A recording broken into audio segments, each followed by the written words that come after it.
number 1. Let's hear my story.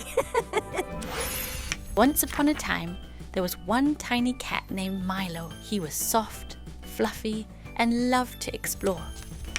One sunny morning, Milo saw a colorful butterfly flying in the garden. "Wow, I want to follow it," Milo meowed happily. The butterfly fluttered here and there.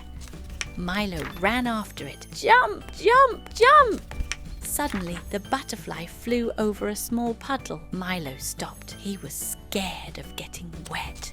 That was so much fun. I hope you liked my story. Bye-bye, everyone. See you next time.